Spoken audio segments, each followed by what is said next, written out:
Bodgies and welcome back to the channel. Today's video will be a complete deep dive into my new Nano Reef Aquarium. This tank has been set up for just over a month and it's been ticking absolutely amazingly.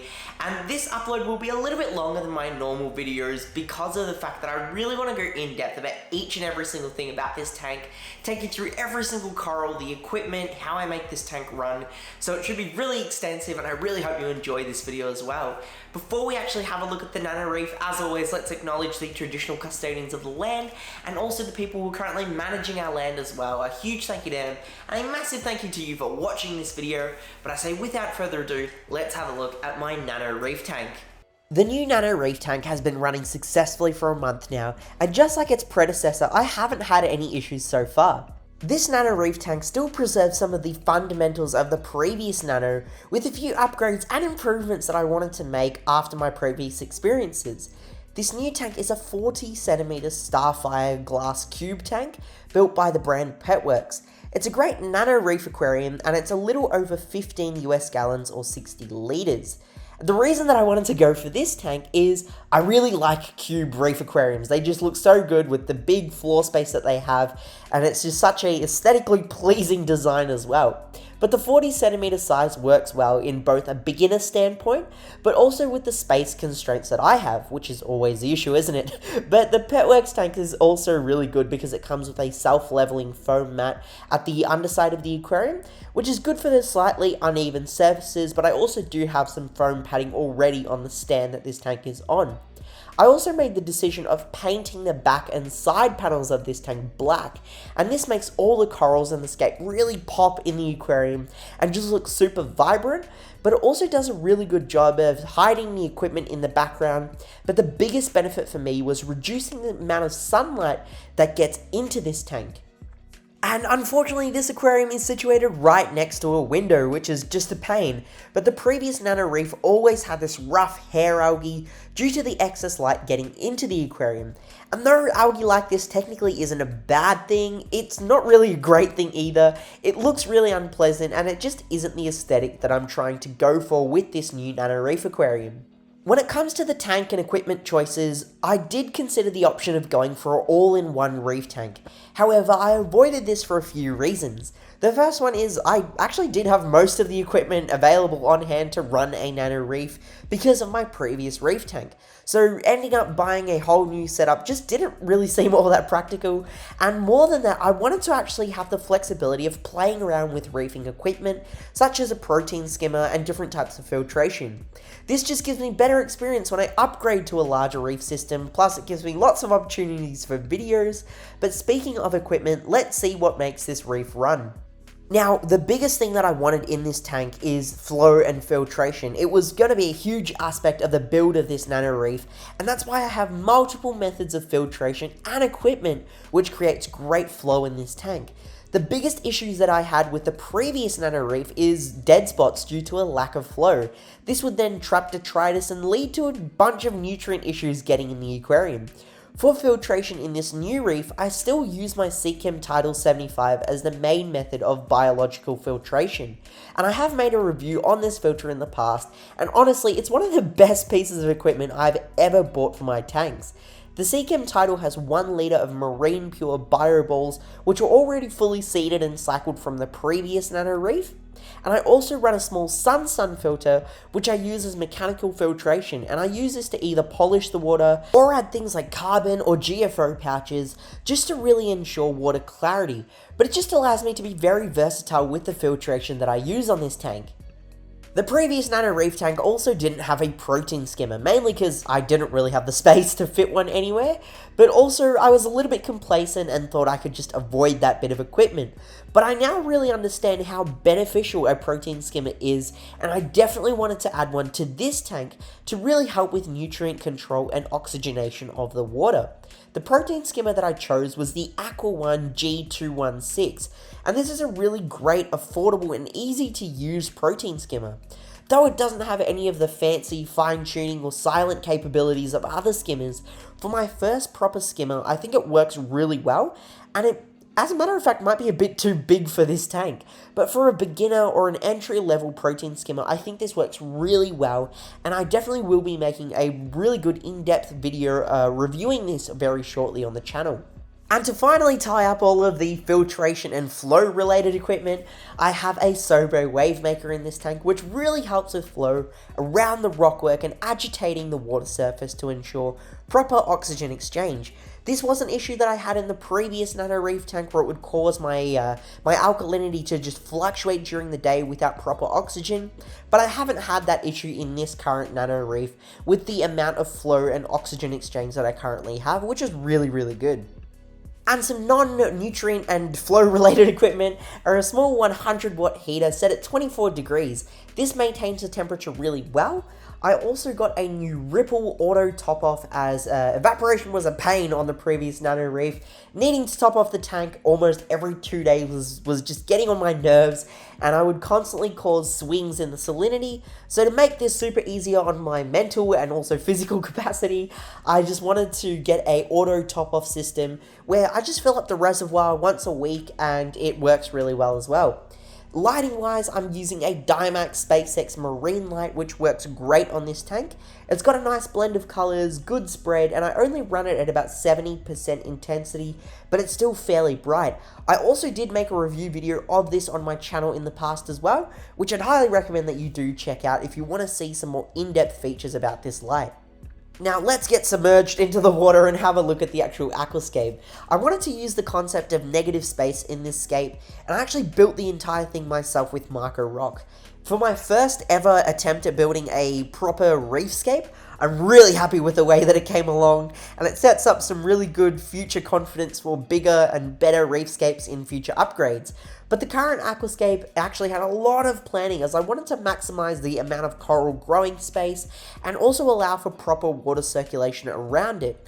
It also makes great places for refuge of any inhabitants like copepods that I add into this tank as well, plus allows for hiding space for my fish. The main intention actually of this scape was to highlight the showpiece coral in this tank, which we'll get to in just a second, but the scape is essentially designed around it, with specific areas designated to certain types of coral. I also went for a relatively minimal sand bed that's only a few centimeters thick that my cleanup crew keep constantly churned. I just didn't want the issues that are associated with a very thick sand bed, but also didn't want a bare bottom tank either, and this has been really good with the best of both worlds. In terms of water changes, I do a 10-litre water change on this tank once a week, which works out to be, I think, like 16% of the total volume, if my math is correct. I have two 20-litre buckets, which allows me to do a pretty decent amount of water on standby for future water changes. I also use the Aquarium Solutions Reef Crystal Salt, meaning that this is artificial salt water that I mix. And one thing I will point out is make sure you get a really good high quality mixing pump. I have used some cheaper alternatives in the past and they always end up rusting and I just need to throw them in the bin. So I spent about $40 on the Seche Voyager Nano Pump, and it works a charm with mixing the salt water. It creates a really good turbulent flow in the bucket, making sure that the salt dissolves really well. Now, unfortunately, with the water change process itself, it's still a little bit manual. It's a small tank, so buckets are sort of the easiest and most practical option. But all I do is just a basic clean the glass panels, drain the tank to the amount that I'm looking to take out, and then just pour in the new salt water, which is a super easy process. I am also actively dosing some supplements into this tank now on a more so religious basis than it once was, but this tank basically gets a Continuum 2-part calcium and alkalinity supplement, which is 2.5 mils 3 times a week. Along with this, I dose the Continuum back to Gen M. This is just a bacterial supplement for the cycling of this tank. Though I'm fully confident that it is fully cycled, I just like to keep that bacterial supplement continuing for a little bit just past the first month to really ground that in and make sure that my filter is fully seeded. Along with that, I also am dosing some trace elements for the corals. I dose the Aquaforest ABC mix, which is 2 mils twice a week, and the newest addition is the Seachem amino acids, which is 5 mils twice a week. Now, you may ask, is all of this even necessary? All of these chemicals and amino acids and trace elements for the corals, but in my humble opinion, I do see a major visible difference in the coral colours and the size after dosing this. They just seem to be far more vibrant and just full and puffy, and it significantly helps with their growth as well, which is again something I've visibly seen. Now let's get to the fun part, which is the fish and the corals. Fish-wise, this tank is fairly minimal. I only have my blue and yellowtail damselfish in here. Unfortunately, I did lose my clownfish over the India trip where I was gone for 5 weeks. The tank was getting fed and water changes were happening, but unfortunately something did happen, I believe close to the time that I was actually coming back to Australia, but I certainly would like to add some more fish into this aquarium. I'm considering to potentially rehome the damsel just because of how temperamental they can be, and maybe get a pair of clownfish along with some other smaller reef species like a pair of dragonets or a royal grammer. I also have a really solid and established cleanup crew in this aquarium. I really like my cleanup crew members because I can identify them individually, and it's something that people tend to disregard. You know, they're doing their thing in the tank, keeping it clean, but they're super important to the functioning of a reef tank. I have 4 trochus snails, which are the main powerhouse algae eaters, and they're constantly on the glass just chewing away. 2 Sarah snails, which are useless. They're absolutely useless, never get these things. But one species of snail I do really like is my clan of about 4 to 5 zombie snails. They do a great job at constantly keeping the sand churned up. I also have a few turbo snails in here. Honestly, I don't really know what they do. They just sort of chill in a few spots here and there. I don't hate them as much as the Sarah snails, but I don't really like them either. Along with that, I have a sand sifting starfish. He's probably my most favorite member of all of these.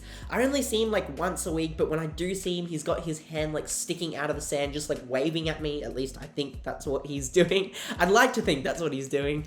Coral wise though, this tank is awesome. I love the corals in here, and the star of the show is my alligator coral. He just seems to be getting bigger and bigger by the day, and I love the vibrancy of green and purple tips that it has, the flowing behavior, and its insane feeding response. It's almost like keeping an anemone without the trouble of it walking around in the tank searching for disaster and getting caught in a wave maker and just blowing up the entire reef tank.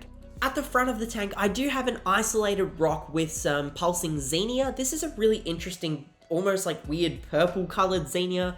I would prefer the more white one, but I still really like this species or strain. Along with that, I have a green star polyp, which is a recent addition in the aquarium.